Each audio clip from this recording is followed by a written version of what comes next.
말씀 보겠습니다. 오늘 우리에게 주신 말씀 잠언 18장 20절에서 21절 말씀입니다. 우리 한 목소리로 같이 읽도록 하겠습니다. 시작. 사람은 입에서 나오는 열매로 말미암아 배부르게 되나니 곧 그의 입술에서 나는 것으로 말미암아 만족하게 되느니라. 죽고 사는 것이 혀의 힘에 달렸나니 혀를 쓰기 좋아하는 자는 혀의 열매를 먹으리라. 아멘. 19세기 말 이탈리아 나폴리의 한 공장에는 성악가를 꿈꾸는 소년이 있었습니다. 그런데 이 소년의 노래를 들은 소년의 선생님은 노래가 형편없다면서 이 소년에게 성악가로서의 자질이 없다고 했습니다. 소년이 이 선생님의 말을 듣고 좌절감과 실망감에 빠져 있을 때 이 소년의 어머니는 소년을 안아주면서 아들아, 너는 할 수 있어. 실망하지 마. 엄마는 확신해. 너는 훌륭한 성악가가 될 거야. 이렇게 말을 해줬다고 합니다. 소년은 어머니의 위로와 응원의 한마디에 꿈을 포기하지 않고 계속해서 노력을 했다고 합니다. 연습하고 또 연습을 했습니다. 그리고 결국 자신의 꿈을 이루게 됩니다. 성악가가 된 거죠. 이 성악가가 누구냐 하면은 우리 성악이나 오페라에 관심 있으신 분들은 한 번쯤은 들어봤을 인물인데 이탈리아의 전설적인 테너 엔리코 카루소라는 인물입니다. 이후 수많은 성악가들이 이 카루소를 평가할 때 테너로서의 모든 것을 갖춘 유일한 사람이다. 혹은 역사상 최고의 테너는 단연코 카루소밖에 없다라고 이 카루소를 평가했다고 합니다. 만약 엔리소 카루소에게 어머니가 그렇게 위로와 응원의 말이 아니라 선생님의 말을 듣고 좌절감에 빠졌을 때 선생님이 그러셨단 말이야? 그러면 그게 맞겠지. 너는 자질이 없어. 다른 거 해보자 라고 했으면 이 위대한 성악가 엔리코 카루소는 세상에 나타나지 않았을 겁니다. 하지만 어머니의 그 한마디, 위로와 응원의 한마디가 그의 인생을 바꿔놓은 것입니다. 카루소의 경우는 긍정적인 경우이지만 반대의 경우도 있습니다. 다른 사람이 가볍게 던진 말 한마디 때문에 평생 마음에 상처로 남고 또 생각 없이 말로 남을 공격하는 그 사람들 때문에 자살하는 경우도 비일비재합니다. 특히 연예인들 보면은 생각 없이 타는 그 악플들 때문에 자살하는 연예인들이 너무나도 많이 있습니다. 육체 상처는 시간이 지나면 사라집니다. 하지만 말로 받은 상처는, 그 마음에 새겨진 상처는 시간이 지나도 지워지지 않습니다. 계속해서 기억에 남습니다. 이처럼 사람의 말에는 부정적이든 긍정적이든 엄청난 힘이 있습니다. 그래서 나라마다 말과 관련된 명언이나 격언 같은 게 꼭 있습니다. 우리나라에도 말과 관련된 속담이 엄청 많이 있습니다. 가는 말이 고와야, 그렇죠. 낱말은 새가 듣고, 말 한마디에, 발 없는 말이, 발 없는 말이 천리 가죠. 못 간다 이러시면 안 됩니다. 발 없는 말이 천리 간다. 몇 가지 잘 아는 속담을 말씀드렸지만 말과 관련된 우리나라 속담이 100개가 훨씬 넘는다고 합니다. 그만큼 말이 중요하고 말에 힘이 있다는 것을 옛 선조들도 잘 알고 있었다는 것입니다. MBC에서 2009년에 한글날 특집으로 말에 정말로 힘이 있는가, 말을 듣는 것이 정말로 어떤 영향을 미치는가 이런 실험을 했습니다. 기억하시는 분들도 계실 텐데요. 병에 밥을 담아두고 한 병에는 고맙습니다. 다른 한 병에는 짜증나를 한 달 동안 계속 들려줬습니다. 어떻게 됐을까요? 한 달이 지났을 때 고맙습니다를 들은 밥에는 구수한 누룩 냄새가 났고 짜증나를 들은 밥에는 곰팡이까지 피면서 악취가 났다고 합니다. 이 신기한 실험이 분명히 말에 힘이 있음을, 말에는 영향력이 있음을 보여줍니다. 뿐만 아니라 성경에도 말의 중요성, 말의 영향력과 관련된 말씀이 많이 나옵니다. 대표적인 게 오늘 본문이 있는 잠언입니다. 오늘 본문 21절에 뭐라고 말합니까? 죽고 사는 것이 혀의 힘에 달려 있다라고 말하고 있습니다. 또 잠언의 다른 말씀들을 보면 말을 지혜롭게 잘하면 그 열매로 만족한 삶을 살고 말을 신중하게 하면 생명을 지킬 수 있고 약과 같이 남을 치료하고 위로도 할 수 있다고 합니다. 반면 반대로 말을 함부로 하면 칼로 찌름같이 말로 남에게 상처를 주고 스스로도 파멸에 이르게 된다고 합니다. 성경은 이같이 분명 말의 중요성을 강조하고 있습니다. 그런데 우리는 이 힘 있는 말로, 입으로 죄를 참 많이 짓습니다. 그런데 무서운 사실은 하나님께서 우리가 입으로 죄 짓는 그것을 다 듣고 계신다는 것입니다. 이스라엘 백성들을 기억해 보십시오. 이스라엘 백성들이 모세를 따라 애굽에서 나와 가나안 땅으로 들어가기 전에 가데스 바네에 멈춰서 정탐꾼 12명을 보냅니다. 정탐을 마치고 돌아온 12명의 정탐꾼 중에 10명은 우리는 그 땅을 차지할 수 없다. 그 땅에는 엄청나게 큰 거인들이 있는데 그들과 비교하면 우리는 메뚜기다. 우리는 다 죽을 것이다 말했습니다. 반면 다른 2명, 여호수아와 갈렙은 하나님께서 저 땅을 분명 우리에게 약속하셨다. 하나님께서 저 땅을 우리에게 주셨다. 저들은 우리의 밥이다라고 말했습니다. 그런데 이 말을 듣고 이스라엘 백성들은 여호수아와 갈렙의 말이 아니라 10명의 말에 공감을 했습니다. 그리고 하나님을 원망하기 시작합니다. 여기서 죽을 거면 그냥 애굽에서 종살이 하는 게 나았지. 괜히 이 따라 나와가지고 지금 이 광야에서 객사하게 생겼다 이렇게 말을 하는 겁니다. 하나님이 우리를 여기서 다 죽이려고 하시는 것 같다. 우리 그냥 지금 여기서 모세 저놈 끌어내리고 다시 애굽으로 돌아가서 종살이 하자. 그러면은 적어도 굶어 죽지는 않는다라고 한 것입니다. 노예 생활을 하던 자신들을 애굽에서 구원하시고 홍해를 가르시고 만나와 메추라기로 먹이시고 낮에는 구름 기둥 밤에는 불 기둥으로 자신들을 보호하신 하나님의 은혜는 홀랑 까먹고 입으로 죄를 짓기 시작하는 것입니다. 이런 이들의 말을 들은 하나님께서 뭐라고 하십니까? 민수기 14장 28절 29절 말씀입니다. 그들에게 이르기를 여호와의 말씀에 내 삶을 두고 맹세하노라. 너희 말이 내 귀에 들린 대로 내가 너희에게 행하리니 너희 시체가 이 광야에 엎드려질 것이라 합니다. 이스라엘 백성들의 원망, 그들이 말로 죄 짓는 것을 들으시고 하나님께서 그래? 내가 반드시 너희 말대로 해줄게. 너희가 방금 말한 그대로 내가 해줄게 라고 하면서 입으로 죄를 범하자 말한 그대로 되게 벌을 하셨습니다. 이와 같은 말씀은 신약에도 있습니다. 마태복음 12장 37절입니다. 내 말로 의롭다 함을 받고 내 말로 정죄함을 받으리라. 마찬가지로 우리가 말로 죄짓지 않게 조심해야 한다는 겁니다. 우리가 말한 그대로 되기 때문에 우리가 늘 입을 조심해야 한다는 것입니다. 그렇다면은 우리가 말로 죄짓지 않기 위해서 어떻게 해야 하겠습니까? 우리의 입을 어떻게 사용하고 있는지 우리가 돌아봐야 합니다. 우리의 입에서 지금 어떤 말이 나오고 있는지 살펴봐야 합니다. 그리고 만약 내가 지금 나의 입을 잘못 사용하고 있다면, 나의 입에서 죄악된 말이 나오고 있다면 우리는 입과 말을 지금이라도 바꿔야 합니다. 그렇다면 어떻게 해야 우리의 말을 바꿀 수 있는가? 첫째는 마음을 바꿔야 합니다. 우리는 말을 바꾸기 위해 먼저 마음을 바꿔야 합니다.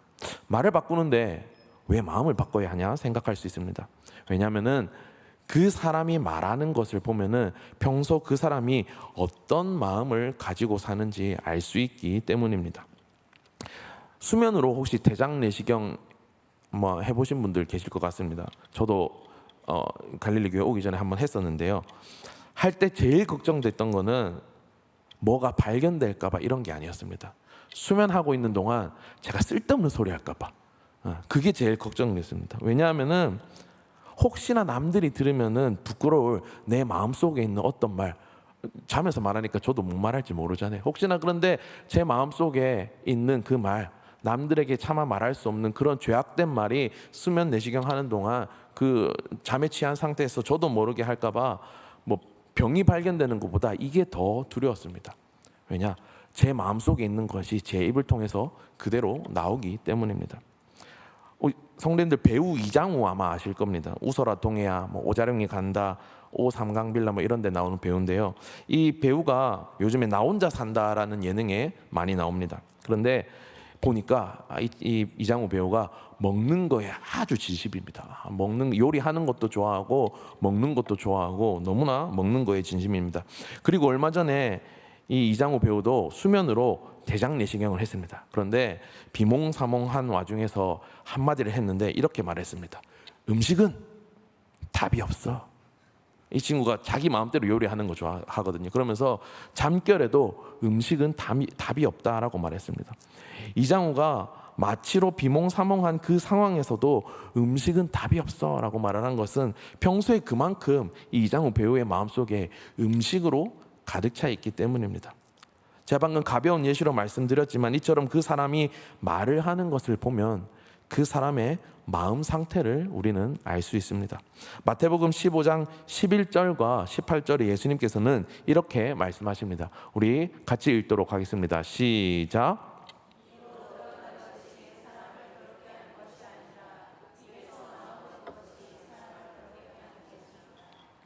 입에서 나오는 것들은 마음에서 나오나니 이것이야말로 사람을 더럽게 하느니라. 무슨 말입니까? 마음에 하나님이 없고 죄만 가득한 사람은 세상을 향한 관심과 욕과 음란한 얘기 그런 것만 계속해서 한다는 겁니다. 왜냐? 마음속에 그렇게 돼 있기 때문에, 마음속에 죄악이 가득하기 때문에 입으로 당연히 죄를 뱉는다는 것입니다.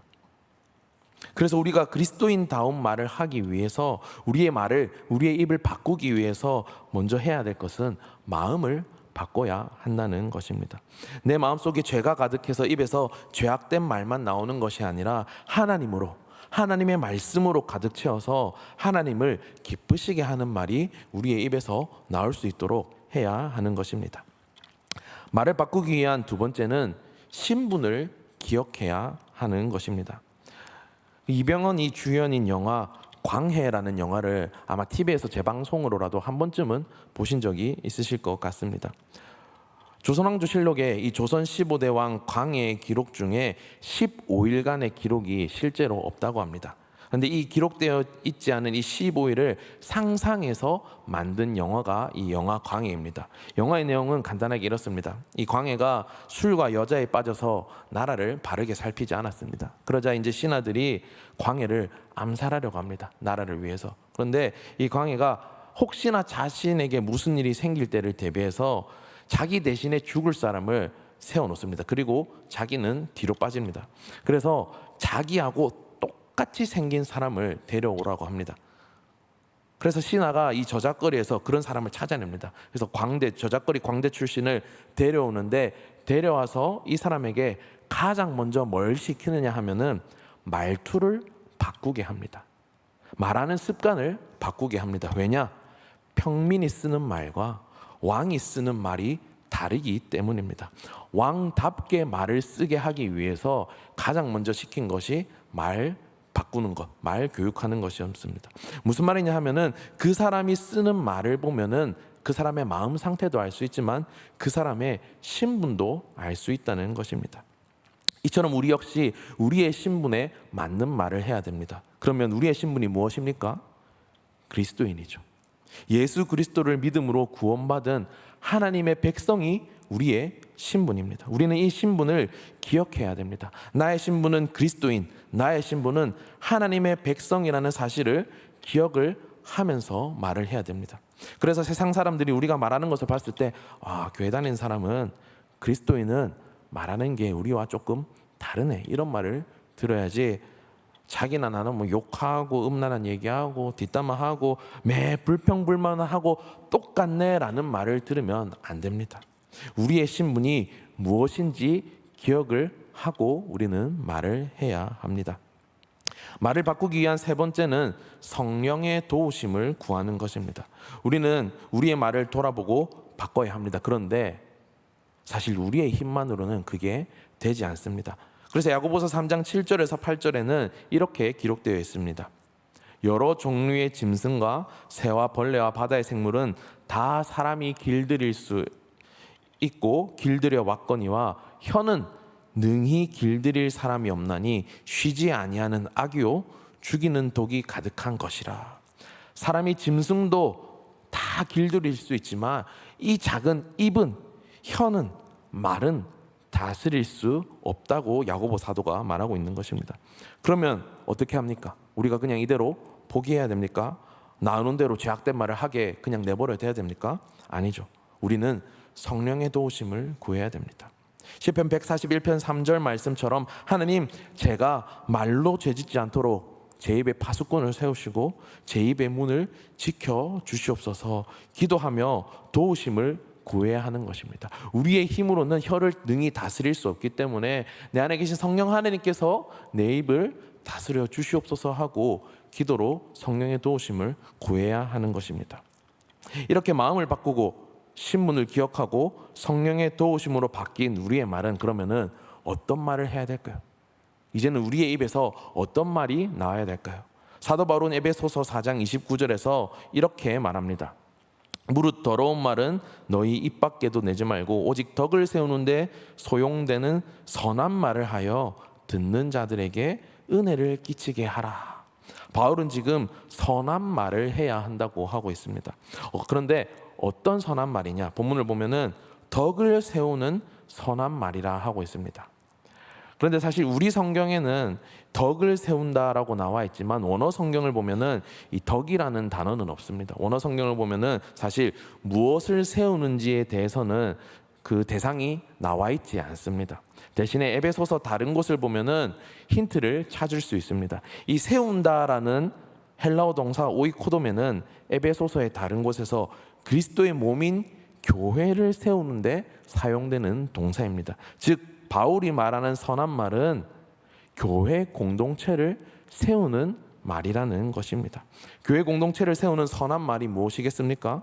슬픈 일을 사랑한 성도에게 전하는 위로의 말, 시대에 빠진 성도에게 전하는 격려의 말, 또 때로는 적절하게 도움이 되는 지혜로운 권면의 말이 공동체를 세우는 선한 말입니다. 마음을 바꾸고 신문을 기억하고 성령의 도우심으로 바뀐 우리의 말은 위로와 격려와 지혜로운 권면의 말이어야 합니다. 그리고 우리의 이 선한 말이 다른 성도에게 은혜가 되는 것입니다. 하나님께서는 우리의 말을 통해 역사하셔서 다른 사람을 도우시고 그들에게 하나님의 은혜를 전달하십니다. 때문에 우리의 선한 말은 그 말을 듣는 다른 성도들에게 은혜를 끼칠 수 있는 것입니다. 그런데 잘 살펴보면 우리의 입은 공동체를 세우기보다 공동체를 깨뜨리는데 더 많이 사용되는 것 같습니다. 우리의 말 한마디 때문에 교회를 떠나는 성도가 생기기도 합니다. 우리의 말 한마디 때문에 공동체가 깨지는 일이 생기기도 합니다. 그러나 오늘 말씀을 기억하십시오.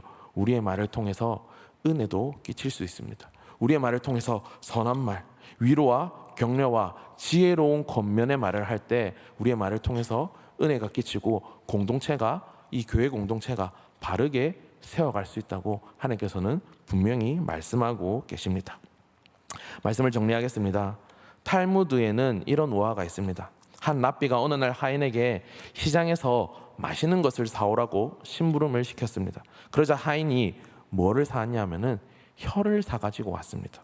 며칠 후 랍비는 다시 그 하인에게 오늘은 좀 싼 거를 좀 사와라 라고 심부름을 시켰습니다.